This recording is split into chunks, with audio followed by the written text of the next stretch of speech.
The Book of Mormon speaks of a land called Cumorah, where the Nephites were destroyed in a final battle about AD 385. There, the prophet Mormon deposited a collection of Nephite records into a hill that he called Cumorah, and that the Jaredites much earlier had called Ramah. Then Mormon gave his record and compilation to his son Moroni, together with a few other small sets of plates.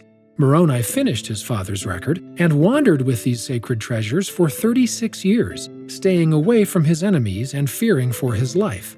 He eventually buried the plates of Mormon in a hill in New York, where he revealed them to Joseph Smith in 1823.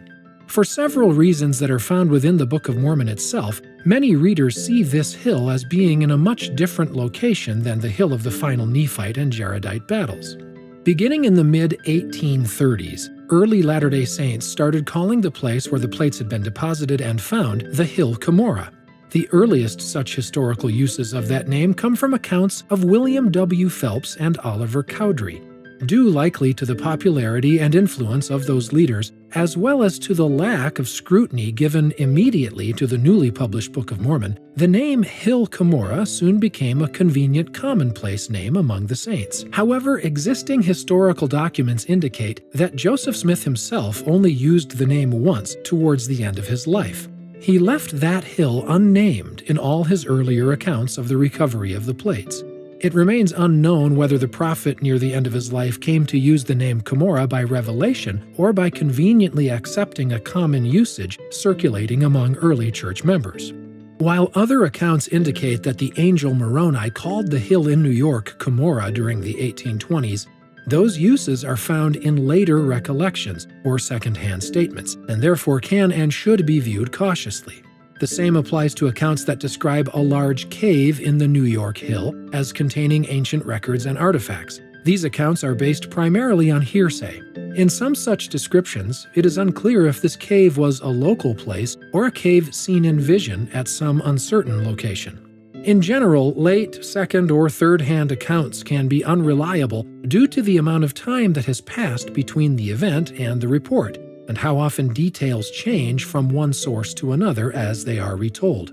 Likewise, widespread beliefs or cultural assumptions may influence later recollections, thus compromising the reliability of such accounts. As a result, a number of Latter-day Saint scholars have pointed out that the New York Hill doesn't match very well the description in the Book of Mormon, such as it being prominently located in the land northward, north of a narrow neck, and close to a sea.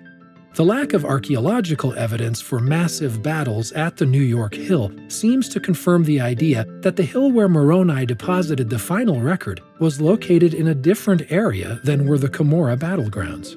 Meanwhile, the church itself has no official position on this matter.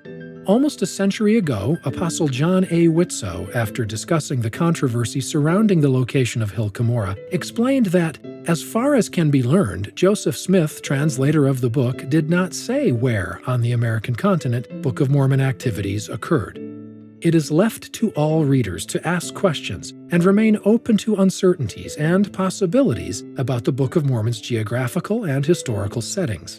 While it's interesting and important to collect and use the best information and tools available in reconstructing the Book of Mormon's geographical setting, it is more important not to lose focus on the book's own self-declared purpose, to be a divine witness of Jesus Christ and the eternal truths of His gospel.